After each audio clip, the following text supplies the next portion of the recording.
3 different locations. I was staying in Columbia, South Carolina, commuting 20 plus miles to teach these classes in 3 different locations. Not this class, but another class. But each day, as I would watch the TV or listen to the radio, more and more story about this thing called COVID-19 and the problems that COVID-19 was. And it just so happened, my daughter lives in Northern Virginia, and my plan was, when I drove down there, I was going to drive to her house, spend time the weekend with her and the grandkids, and my son-in-law, and then because I was going to be in Virginia the next week on Tuesday and Wednesday. So I'd have a little 4-day weekend with my daughter, which was great. But by Thursday, on my way there, when I finished up, I called the guy in Virginia, and I said, hey, are we still doing this class next week? Hearing all this stuff, right? And he said, what do you mean, are we still? Of course we're still doing this class. What are you talking about? These people got to go to work. And I feel like, oh man, I couldn't write this up. Well, you all know that's good, where it is. By Friday afternoon, he was calling me saying, we're not doing this class. Because, and I lost over the course of from that day in March till 2 weeks ago when I did my first in-person class for another system here in West Virginia. That was the first day I worked. I lost 90% of my work during that time. I had all kinds of work lined up. In fact, I had this master plan in my head. I was going to work real hard in February, March, April, May, and then I was going to take the summer off. Well, now I'm still going to take the summer off. but I didn't make all that money back then, right? And that's just my story. Everybody has their story. But I think all of us, this has been like a learning process. The problem with a learning process is you don't know what you don't know. You hear things that somebody said 2 months ago, and now they seem to be saying the opposite thing. And then you throw the politics into this, and it all gets very, very confusing. Well, I can remember being a kid. Some of you are closer to my age in this room, not all of you. But when I was a kid, this thing called polio was going on. Some of you remember that? You old enough to remember polio, right? And all of a sudden, 2 kids in my little town in Captain, Pennsylvania contracted polio. Oh, the whole town went crazy. And so what they did was they drained the public swimming pool, scrubbed it, and then refilled it in the middle of summer. Now, if you know anything about draining a public pool, that took a week. So the kids all lost access to that pool, and then they put ice cold water back into it. You know where I'm going with this? Well, the truth is, we all know months later that wasn't necessary. That serves no purpose because chlorine, which is similar to a bleach product, would have killed anything that was in that water. Nobody was going to catch polio from being in that swimming pool. Now, that may sound silly to tell that story from way back in the 60s, but that's sort of what happened here, too. This infection, this COVID-19, started in China, went through Europe, went through different parts of Asia, came to the United States. We were all learning about it, and so different people had, even scientific community, had strong opinions. Wear masks, don't wear masks. Oh, everybody was going to get the essential service. Well, for example, we now know who that might get this. Could I? Yeah. But very, very unlikely. What do we know now? Where does it come from? How do we get it from each other? Breathing, right? Because we expel when we're talking, or when, we expel fluids literally from our body, and then if you get those fluids on you, and then you touch your eyes, your nose, your mouth, right? Then you take the chance of getting it. We're going to talk about all that. So things have changed. For example, I mentioned this earlier. The very number 19 became a rumor mill. Oh, there's been 18 of these before. No. Nothing but the years 2019. It's all 19 up there. They're names. The other thing is, and I almost apologize for it became political somewhere along the line. We've got to somehow get past that. It's the transmission way in your car. Okay? You have a number of choices. Let's assume you can't fix it. First thing, you don't know how to fix it. So you have some choices. One is you can take it to a transmission shop. Experts in transmissions. And these men and women who work there have been working on transmissions for 30 years. They have fixed, rebuilt transmissions for 6 days a week for 30 years. That's one group. Or you got a buddy down the street. His name's Tony. And Tony actually doesn't even know the tool. But Tony has a strong opinion about how to fix a transmission. And so Tony has his ideas. But by the way, next week your daughter's driving that car to Florida. Your teenage daughter. Who are you giving that car to? You're gonna give them the tongue? Shame on you. That's all I can say. Shame on you. I don't think anybody would give you the tongue. You're gonna want somebody who knows what they're talking about, right? And that's what we're trying to present here. To the best we can, we're trying to present you information from the CDC, the Center for Disease, right? The people who specialize, if you would, the transmission shop of public safety in this country. Now, politically, you might want to go another route. That's totally up to you. There are things we can argue. But what we can't argue is this is a hoax. This is made up. This isn't real. Because if it's not real, it's not real in 220 countries around the world. If it's not real, 135,000 people in the United States didn't die. If it's not real, 50 states in the United States don't have this. If it's not real, out in Arizona and Phoenix, they're lining up refrigerator trucks outside the hospitals now, as they had to do in New York City, and it's not to bring hamburgers in and out. It's to store bodies because they can't keep up with it. The funeral homes can't keep up with it. We can't argue that. That's real. What we can argue is the government should have closed the liquor stores. What we can argue is the schools should open sooner rather than later. We can argue those things, and that's fine. In fact, that may be healthy and good. But what we can't argue is that this isn't real. Because if we go there, then we're in trouble. And I don't care what your political persuasion is, we can't go there. It's real. Now, how we react to it, how much we do, don't do, open for debate. Don't get me wrong, but we can't start with that. So what I'm going to do is I'm going to ask for some help up here to hand out some stuff. Dottie, I'm going to need 2 more handouts up here. And I'll explain everything that you're getting. Suzanne, I'm going to ask you. Joe's going to. Oh, Joe. Thank you, Joe. Everybody gets one of these, and I'll explain them after you get them.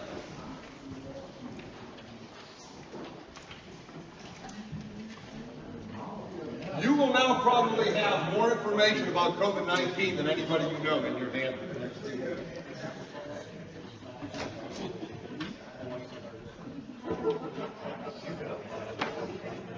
Yeah.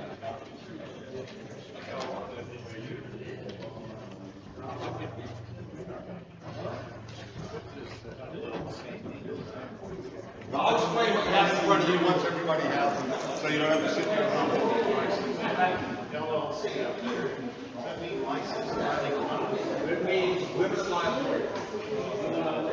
That's what it means. These are for business purposes. That's right. My company. What that means is you can see me, you can't pick my eye.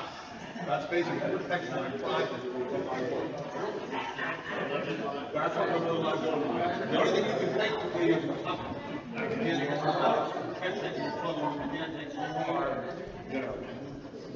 Okay, everybody has 3 documents in front of you. I just want to explain just for the purpose of them. The first document that looks like this is what you're going to see up here.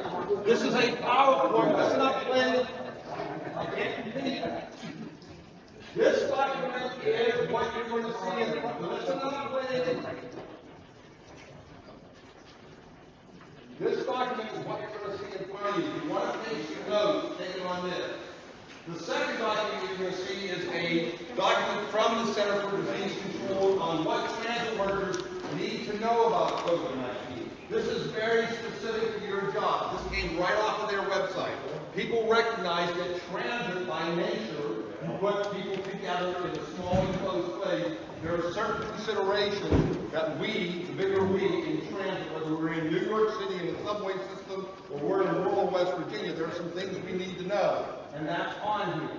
The third document you're going to get, which is no small thing, but I'm not going to spend a lot of time in it, is this idea of coping with stress. One of the things we're seeing in this country is a drastic increase in stress-related illnesses because of this.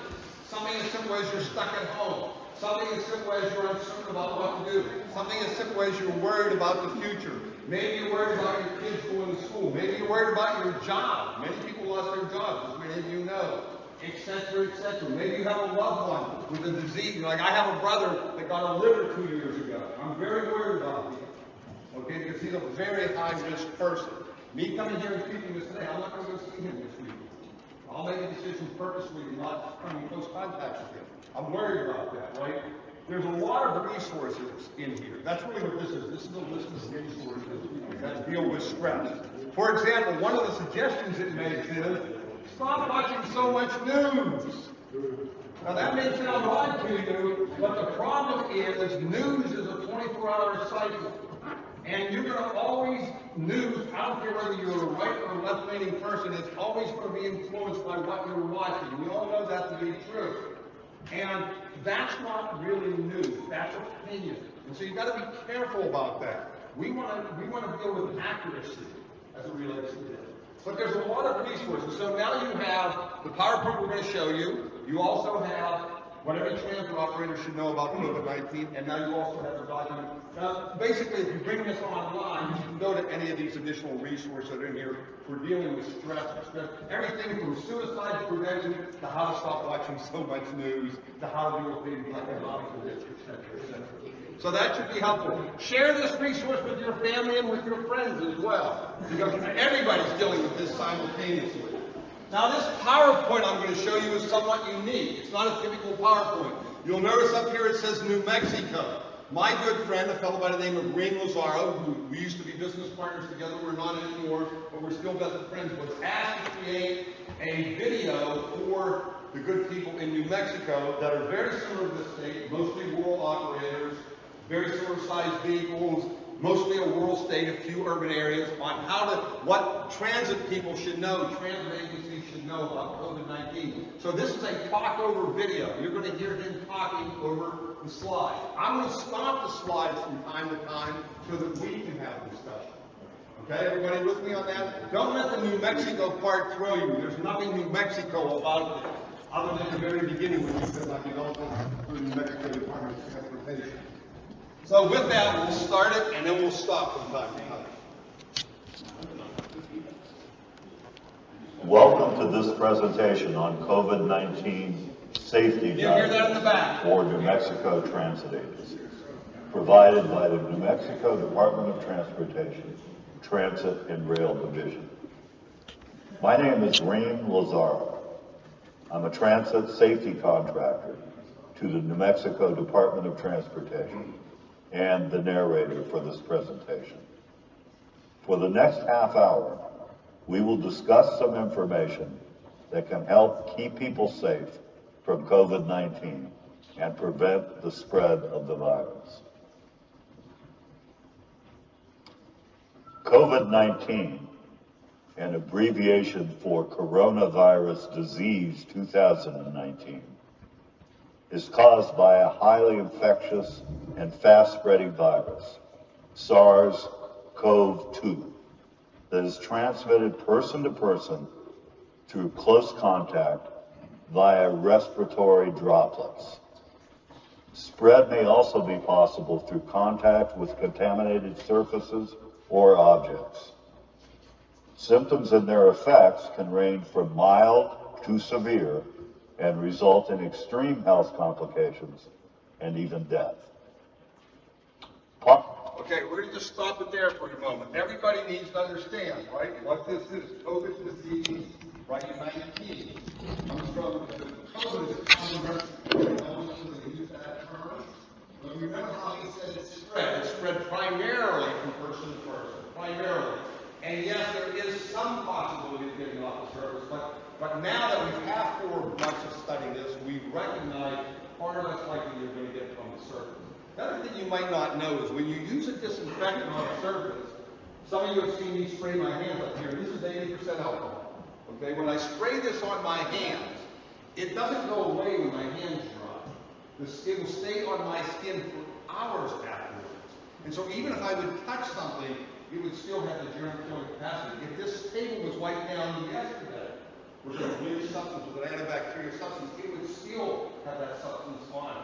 So that's important to recognize that what we've learned is when this first came out, we thought a lot of it was touch points. That's how we were getting this disease. Now more and more we're realizing it's person to person. So that's an important thing to understand, because that will make more sense when we get into some of the other pieces. Positive cases have been identified in communities across New Mexico. State health officials continue to test, process, monitor, and track instances of the virus. the state of New Mexico has taken proactive, aggressive public health action to reduce the spread of the disease. In this presentation, we provide information to help protect yourself, your coworkers, your passengers, and your loved ones. This presentation is for everyone that works for a transit agency: drivers, mechanics, supervisors, dispatchers, managers, and administrative staff. This includes contractors, city, county, and tribal support staff. Everyone needs to be empowered to meet the challenges of preventing the spread of COVID-19. Information provides empowerment. This presentation has 5 components: personal safety, cleaning and sanitizing, safety during operations, safety in facilities, and employee training and support. We further break down each of these sections into specific topics that discuss how transit agencies can help stop the spread of COVID-19.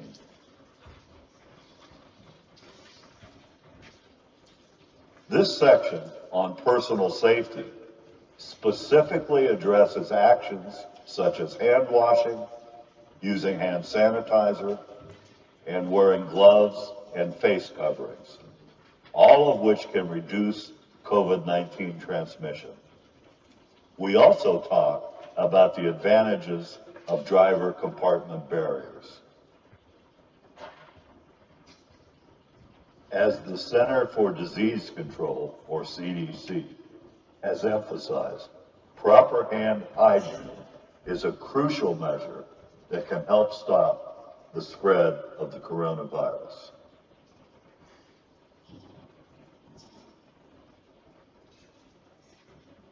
It's important to wash your hands as frequently as possible. When you wash your hands, do it vigorously for at least 20 seconds with soap and water. Remember to scrub not only your palms, but also the back of your hands, your thumbs, between your fingers, and your wrist area. So when should you do this?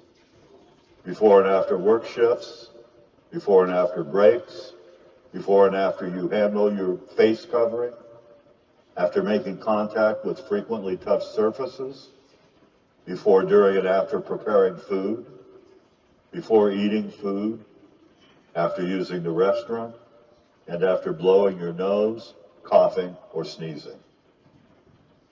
There are going to be times that you aren't going to be near water to wash your hands. That's why you need to carry an alcohol-based hand sanitizer with you at all times, and remember to use it frequently. In fact, transit agencies may want to make hand sanitizer available to their passengers. But note that hand sanitizer must contain at least 60% alcohol to be effective against the virus. Disposable disinfectant wipes are another tool we can use to help stop the spread of the virus. You know the surfaces that passengers regularly touch. Try to wipe those down as often as you can. It's a natural instinct to touch your face, particularly your eyes, nose, and mouth. This is how the virus can enter your system if it's on your hands. Maintain good hygiene to prevent this risk. Okay, we're just going to stop that there. Again, pretty basic stuff, right? But not necessarily something we have actually to look at. Right? You get in this routine of washing your hands frequently, often, anytime you have a break, anytime you touch surfaces, anytime, that you're going to be in a position that you might need to touch your hand, right? Those are the types of times. 20 seconds, some people will say, sing happy birthday twice. Some people will tell you to pray the Our Father twice. You decide how you're going to do that, but get used to, not just going in, throwing a little water in your hands and moving on and shaking your hand. That's not going to help you. It's going to need soap, it's going to need rubbing, it's going to need to clean the fingers, it's going to back, up to the wrist.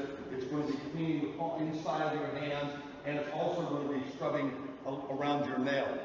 Right? That's what we're going to do just with hand protection. Now, the CDC says if we do these things, this is the simplest and most profound thing we can do to reduce the spread of this. It really is. It's not rocket science. Also, then he talked about alcohol-based hand sanitizers, at least 60%. So if you want to make it at home, isopropyl alcohol, which you can buy, easily buy, comes in different percentages, as low as 40%, as high as 80%. You want it to be at least 60% or above. You can take isopropyl alcohol, as I have here, and you mix it with any hand cream to just soften it up a little bit, so it doesn't stink so bad, it doesn't burn so much. You can make your own version. That's why I carry, this is my own homemade version of hand sanitizer. Very easy to use, but I just got to do that to use it. You can carry it in my car. You can buy it for a while, as you know. Hand sanitizer was a little bit harder to find. And Doug, did you say you're installing them on buses? Say a little bit more about that. Well, they're the right.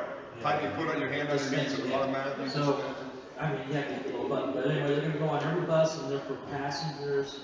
Maybe they're putting them on in the passenger compartments for passengers so they can sanitize their hands when they get on, disinfect their hands. But again, drivers can use it as well. The drivers have their own hand sanitizer and all the driver compartments. We wanted to make it available to passengers. Well, that's a smart thing. The other thing he mentioned in that was common touch points. So where are the common touch points on buses? The rails, right? Particularly the step rails as you're coming in and out of the bus. Those are probably the most common. If you have stanchions inside of your bus, as people stand up, they tend to grab that. The back of seats, they tend to grab those things. So those are the types of places you want to have pay more attention to. But remember what he said, the disposable. In other words, when you're done with it, you throw it away. Now, unless you're with a training crew that can clean things and you can spray it, I mean, there are other ways to do this, but now we're talking more about the driver in service, while you're out in the service area. Cleaning them at night, cleaning them by maintenance can take on a whole other meaning. Are you going to disinfect and spray it? And I hear you say that. We do. We have a fogger. A fogger. And every bus gets it every day. And the good thing about these disinfectants, whether it's on your hands, whether it's on a surface, or whether it's in the air through a fogger, is it's not as simple as, oh, when it dries, it's now used up. No, it doesn't work that way. That alcohol stays on the surface, on your hands, for a long period of time, and thus prevents the growth and the spread of COVID. So those are simple things we can do. And then finally, avoiding touching your eyes, nose, and mouth. Not easy to do. It was funny, some of you might remember when this was first being known, and there was a number of videos on YouTube of public health officials who were making announcements at a microphone, you know, and they would be turning the page, and this one woman, this one Department of Health secretary from I don't know what state, as she was saying, don't touch your hands, your nose, or your mouth, and then she went like this. She licked her fingers. I'm not making that up. Why? Because that's just a natural thing to do, and of course, you know, there she is for all the world to see. But pay a little bit of attention to these things. These are simple things to do. Now we're going to talk a little bit about gloves. Now we move on to personal protective equipment, specifically gloves for transit employees. Gloves can help reduce the spread of COVID-19 if appropriately used. If you know you're going to be touching potentially contaminated surfaces, you should be wearing disposable gloves. The key point here is after you've touched a contaminated surface, that glove is now also contaminated. You need to dispose of those gloves immediately after the potential contamination. When removing gloves, do so carefully to prevent spreading the virus to your hands. Don't touch the outside of the glove with your bare fingers. Make sure you reach inside the glove and peel it back off your hand. Used gloves should be sealed in a receptacle to prevent the spread of the virus. All right, let me stop there. When might be an obvious time to use the glove? What one activity you can do if you don't have control of the virus?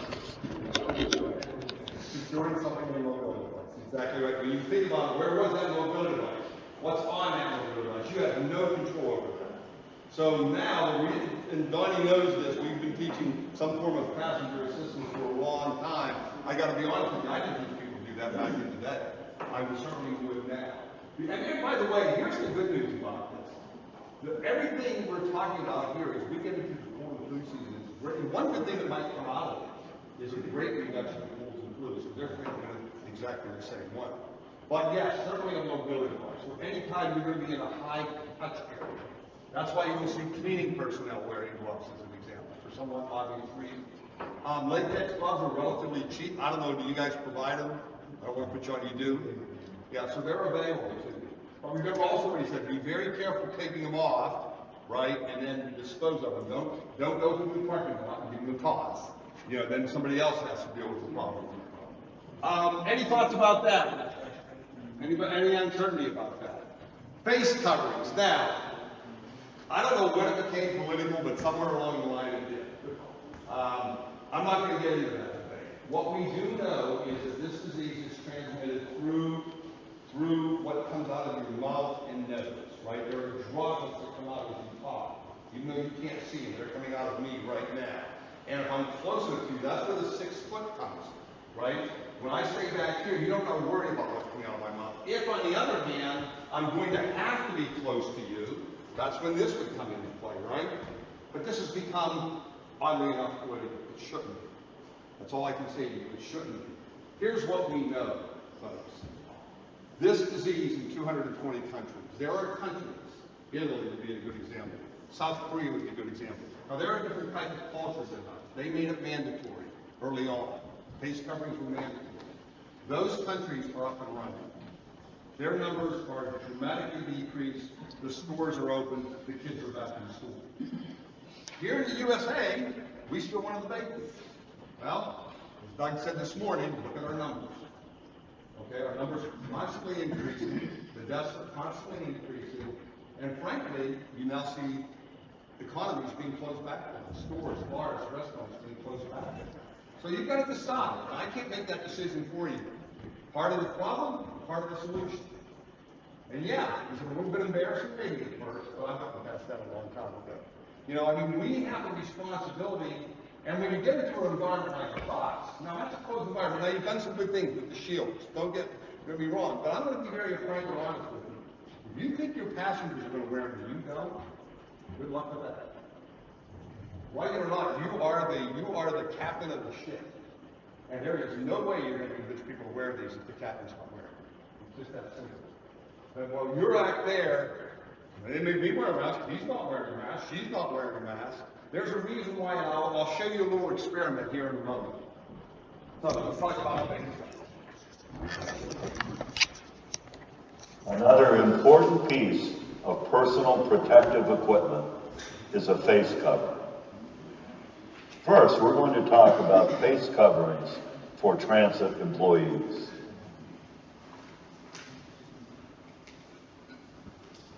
The state of New Mexico made it mandatory to wear face coverings in public. This includes transit drivers and other transit employees that come into contact with passengers and customers.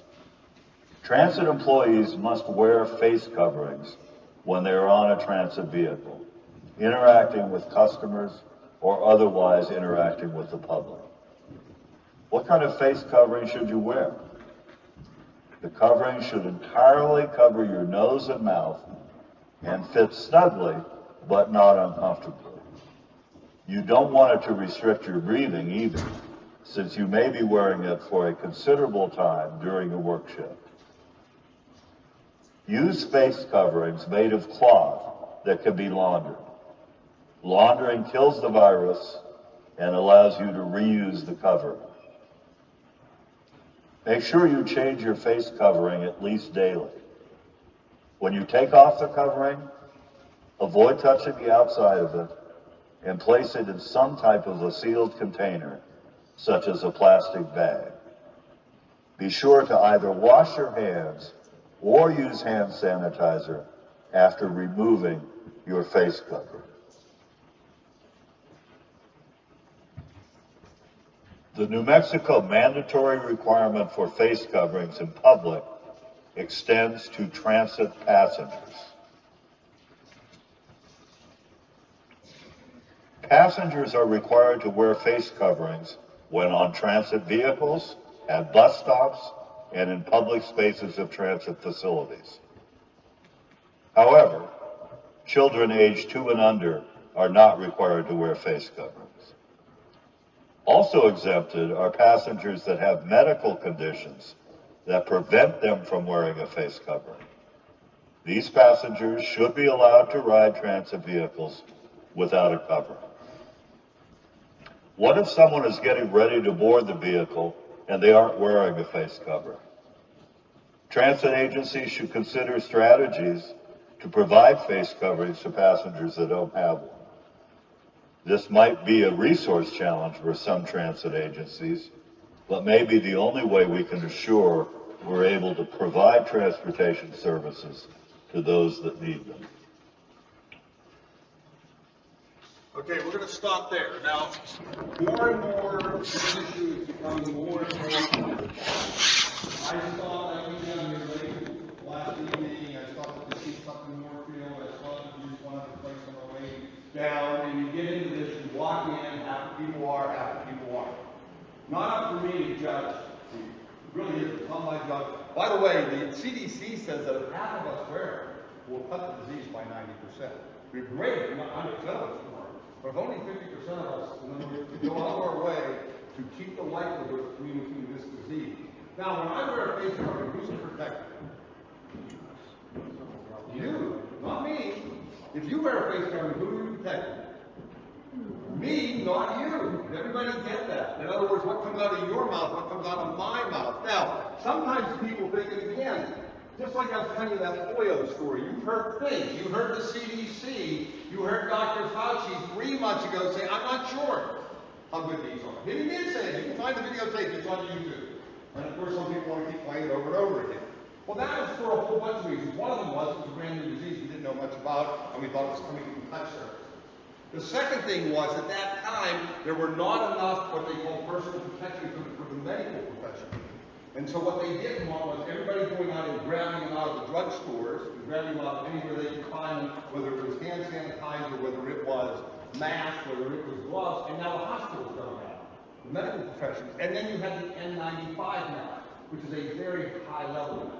But over time, we have learned, in fact, these are the key. Your governor yesterday, when I watched it, said, folks, this is the solution. This is your very conservative governor I'm talking about, who held one of these up and said, folks, this is what we got to do. Now, you make your own decisions, but now let's say somebody does get on the bus and they're not wearing one. It's not for your job to challenge them. Even Sheets has a sign up that says, face coverings are mandatory, however, if you're not wearing one, we will assume that you suffer from a respiratory condition. That's literally what it says on your sign, or some version of that. And that's probably where you're at. You're not going to throw people out. Well, unless I'm saying something wrong, you guys remind me, you're not going to throw anybody off the bus. No, I mean, it's hard to enforce. Listen up, please. It's hard to enforce it. But at the same time, we do require masks on the Right. bus. So, and we also make You them provide available. We make them available if they don't have them. But we don't call them masks. They're required to have some kind of a face covering. It could be a bandana, it could be anything. Right. It could be a plastic shield. Yeah. That's why the way it works has its own advantages. And there's a lot of reasons, but good to hear that, because that's consistent. But again, I'm going to challenge you men and women. If you're not wearing one, good luck enforcing it. That's all I can say to you. It's awful hard to make that argument. You're going to have to make that decision. Now, the question becomes, does it work? I want to show you a little test that I find very intriguing. Very intriguing. If you wonder if it works, I'm going to lay this here. So don't touch it. What is this? What is this? It's a candle. Not hard to blow out, is it?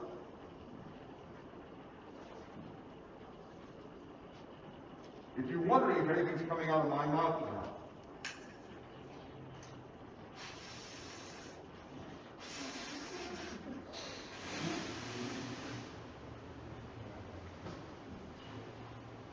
pretty remarkable. That's how much it's holding back. Don't kid yourself, these work. Okay?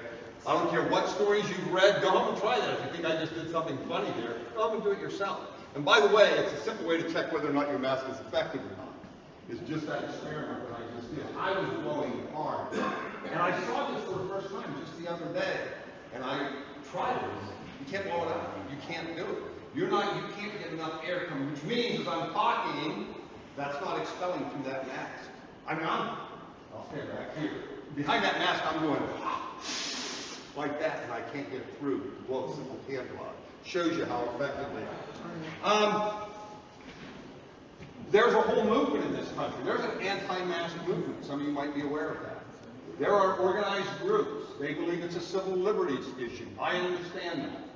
We take great pride in this country in civil liberties. Make no question about that. But we also take great pride in this country about responsibility for others. And that's a decision each person has to make. You know, and I make it this simple. I don't like it either, by the way. But I got to make a choice as a human being. Be part of the solution, be part of the problem. For me, it's not that hard of a solution. So I'll let each person in here make that. And yes, it's going to get more difficult as time goes on. The other thing that happened, for some reason, and it's probably because when this disease first was happening, all the attention was on New York City, particularly. More than half the cases were limited to one state and actually one small part of one state.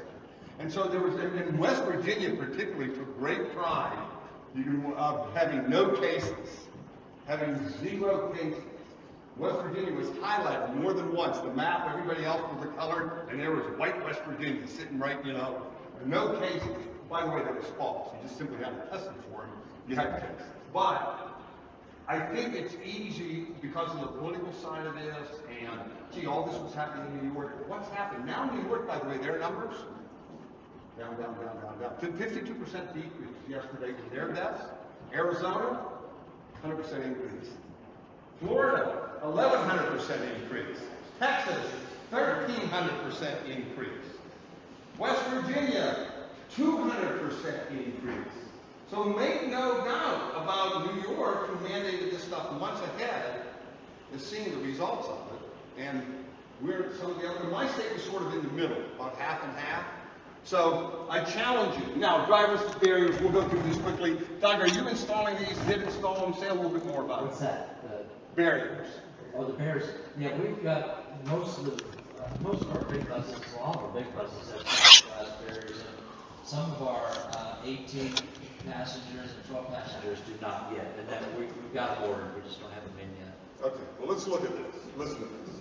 Now we move on to barriers to help protect transit drivers. Drivers are clearly in a vulnerable situation seated behind the wheel. What we want to do is identify strategies that will protect the driver by providing separation between the driver and passengers. One strategy is some kind of barrier to protect the driver from the direct transfer of virus droplets from customers speaking, sneezing, or coughing near them. Barriers can be permanent, such as plexiglass shields and sneeze guards, or temporary, such as clear plastic draping. If you use some kind of barrier, either permanent or temporary, make sure the barrier doesn't block the driver's view of the right exterior mirror. Being able to use that mirror is a basic element of safe driving. Make sure the barrier doesn't hinder the driver from easily and quickly getting out of the seat in an emergency. Also, the barrier should not hinder air circulation in the driver compartment. Other strategies to protect the driver include closing off passenger seating near the driver compartment. As a general strategy to help prevent the spread of the virus throughout a transit vehicle, do not have the vehicle air intake set to recycle. You want to get fresh air into the vehicle as much as possible. This could include setting the HVAC on high with the air intake on fresh air, or even opening windows if that's possible. The next component on cleaning and sanitizing focuses on the Center for Disease Control general cleaning guidelines, and guidance on cleaning transit vehicles and facilities. To get started, let's take a look at some general cleaning guidelines from the Center for Disease Control.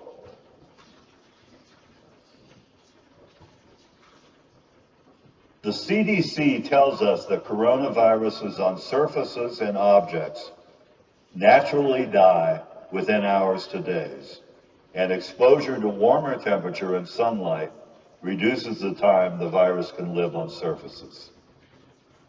The CDC also advises that cleaning with soap and water removes germs and lowers the risk of spreading COVID-19 infection. Further, disinfectants can lower that risk even more. The CDC recommends using Environmental Protection Agency approved disinfectants, but if they are in short supply, you can use alternatives. Recommended alternatives include 1/3 cup of bleach per gallon of water or 70% alcohol solutions. Bleach solutions are effective on surfaces for up to 24 hours. Keep in mind that softer, porous surfaces may need a different kind of cleaning solution than a hard or non-porous surface. Just remember to use and store disinfectants according to the label, and never mix bleach with other cleaning products. The resulting fumes can be very harmful to you. In addition, wear gloves appropriate for the type of chemical you are using. Based on the product you're using and the setting you're working in, you may need additional personal protective equipment. Okay, we're just going to stop it there. I mean, again, these are pretty general, but there's some important things that we learned. Right? Hard surfaces and soft surfaces. Number two, when we clean something with a disinfectant with bleach solution, with an alcohol-based solution, it stays clean up to 24 hours. So don't worry if you rub down the handrails and then 3 people just went on and did this. That surface is still going to continue to fight bacteria, any infection, including COVID, if it comes into contact with it. The other thing is, and this is for Doug and Donnie and Suzanne, Scott Bogan makes a very good point about this. There's a lot of misconception about transit out there. And then one of the misconceptions is that it's a highly dangerous environment when it comes to COVID. Frankly, all the data doesn't support it. In fact, no data supports it. Even in New York City, even in the subway system, the truth was, if you look at other locations versus the subway system wasn't a particularly high infectious area. But it got so bad in New York that when they reopened the stock market, remember it was closed for a while, then they reopened it, and they cut it to 50% participation. The people who were going to work there weren't allowed to work there if they came there on transit. It got that, in other words, this sort of made up thing. The data doesn't support it. What Scott Bogan is the director of the CPAA, the Community Transit Association of America, says is, we've got to convince our passengers it's safe. And so he's saying, rather than cleaning in the middle of the night when nobody sees it, do it in public. Take pictures of it. Share it with the universe. In between breaks, wipe down the handrails when people can see you doing it. Why? Because that's going to give them an impression of this being safer, cleaner. One other thing he said is start sharing data. In other words, Suzanne, when you put your press releases out, in the month of June, we transported X number of people. We had 0 positive cases show up. Now, I do know one of your employees, am I correct? One of your employees? Yeah, 2 employees have the infection. The rest of you don't, if you've been tested. By the way, there's free testing this Sunday in some church parking lot, because I saw that on the sign while I was driving down here. Don't hesitate to get tested. I got tested 2 weeks ago. I got test kits out in the truck, out in the car, if you want. There you go. I might take you up on that. That guy right there in the orange shirt? Yeah. He was one. Okay. And, you were one of them? How long did you have it? How soon was it about? I had minimal symptoms. Which is, by the way, more common than this common, what they call asymptomatic. That's what that term means. And actually, I couldn't convince him to order a test until I told them I had direct contact with somebody who just tested positive. And that's why you. Then they would give me a big test, but I thought I just had like a summer cold, like a little sinus infection. While I was in quarantine, I was walking 5 miles a day. Well, and that's often, I mean, that's the odd thing about this, is they said Reem said very early on, it ranges from incredibly mild to obviously taking people's lives and everything in between. And we don't exactly know why yet. We just don't know why yet. We're getting there, but we don't quite know why. Particularly if you have an underlying condition, you already have asthma, you already have respiratory or a breathing disorder, COPD, something like that. You want to be extremely cautious, right? Older people are a little more susceptible than younger people. We know that, but we all see those stories about younger people too. So I'm glad to hear that. I'm glad you're going well. But even another reason you don't want to get it. What do you got to do if you get it? Yeah, you got to quarantine. Quarantine doesn't mean, oh, you just stay home and you do whatever you want to do every day. What do you got to do in quarantine? You got to isolate. And for some people, isolation means staying in their bedroom and you get a knock on your door and you're real sitting there on the floor once a day, and that's how you get it. That's what they would prefer you to do. So quarantine even means quarantining from your family at that point. So keep that all in mind, but thank you for sharing that. Pretty simple things though, nothing particularly complicated. A third cup of bleach to a gallon of water or 70% alcohol solutions, wiping surfaces down. These are the things we have to do. Okay, let's move on. Can I say one thing about the testing around here? Sure. Here a while back, on Thursday, I started getting a headache. Friday, I started feeling a little worse. Saturday morning, I got up with stomach problems and headache. My wife said, "Do you want to go to the emergency room and get tested?" I said, "Yes." They did not want to test me because the health department did not call them and say that I needed testing. And the health department was closed. And I thought, now that's kind of stupid. It is, and yeah, we've had trouble with this. Now, how to get tested? You want to know one simple way? Donate blood. They have to test. Okay, that's one simple way, and you're getting tested by the very best people with the very best test. Now, I'm glad you have them in your truck too, but there is ways to get tested. But I did happen to notice driving down here, they have an open testing tomorrow in one of the church parking. Anybody know what I'm talking about? Anybody see that? Somewhere down here. I didn't pay enough attention. The only reason they did go ahead and test me was I had already done the paperwork and for all the stuff, and she said, "Well, since you've done that, I'll go ahead and do it." There you go. No? All right, let's continue on. A little bit about cleaning and sanitation. Now we're going to specifically address the cleaning and sanitation of transit vehicles to help reduce the spread of the coronavirus.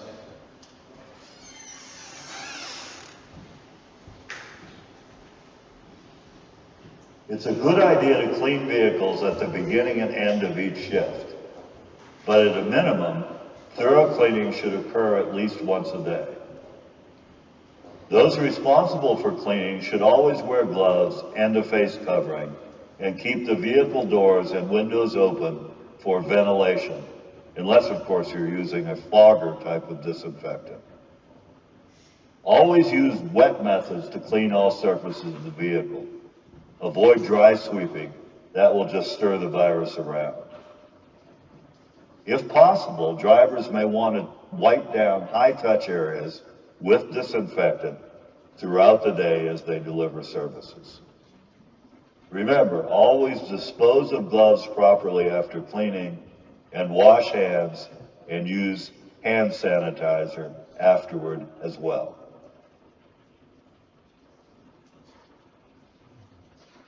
Now we're moving on to some recommendations for cleaning transit facilities to reduce the risk of spreading the coronavirus.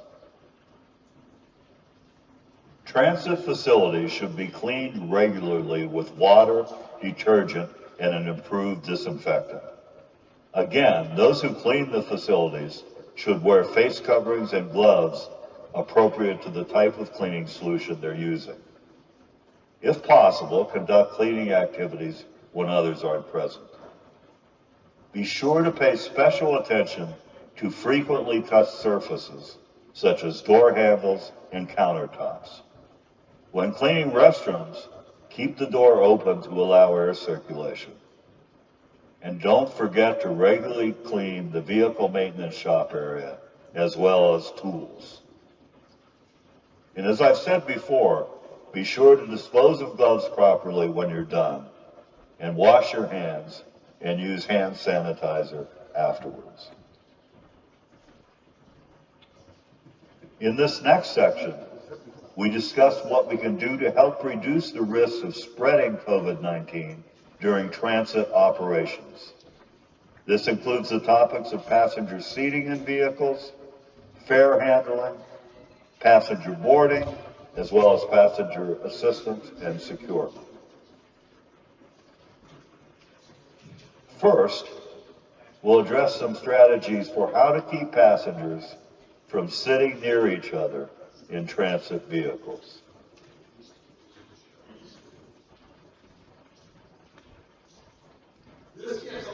As the Center for Disease Control has been emphasizing, maintaining a distance of at least 6 feet from others can help reduce the spread of COVID-19. To assist in the goal of social distancing, drivers can verbally remind passengers not to sit near each other or the driver. A more stringent strategy is for transit agencies to limit the number of passengers that board the vehicle. Of course, that number will be contingent on vehicle size and configuration. Let me just stop there for a moment. Are you doing any of these? So talk a little bit about that. Short term, long term. Well, we were doing it more so, just a short while ago for our stuff like that, because we couldn't have so many folks on buses, we actually had a bus. And you didn't have that many people wanting to ride the bus either. Yeah. So it sort of worked. So, and then when we were doing essential trips only, we were doing that. Of course, we had the front seats up and we were doing, some distancing as well. We're not doing it as much now, as things have kind of opened back up. But even if you, where you may not be officially doing it, asking people who first board the bus to sit in the inside of the windows. You can do that. Again, don't fight with people, don't get into a confrontation with them, but that simple thing, and then when people board after that, say, hey, if you don't mind, can you leave the seat in between? So they're not, see what it is there. Those are small little things that we can do over time. We just reduce the amount of contact we have. But yeah, you're not an enforcement officer. Again, we talked about masks, it's the same thing with social distancing on the bus. Also, families can sit together. One of the more interesting things they did, our church reopened once, so the pew, they have 3 little sticky notes. And we have the pews closed. I know we don't appreciate this, but that's where you sit, where the sticky note is. Now, why do they do that? Because then they know it's cleaning that area. So that's one of the, if you actually take the note and you put it in a basket on the way out, there's a number on it, they know that's where you were sitting. Interesting, but different people are trying different strategies. But all this is saying is do what you can to reduce as reasonably as you can close interaction. That's all we're talking about. Does not mean that this is not your family that you live with, but these are people you come into contact with, and particularly on board the bus. And Suzanne, I'll try to show that during the break. I'm going to wait. That's fine. We'll make sure it works before I try to show it. Agencies may wish to block off seats with either tape or signs to indicate which seats passengers should not use. Consider closing every other row of seats or alternate the closing of rows of seats on each side of the aisle. Be sure your seat blocking strategy doesn't create trip hazards or other types of safety risks. Because of these strategies that limit the number of passengers on vehicles, transit agencies may find it necessary to add vehicles to high demand routes.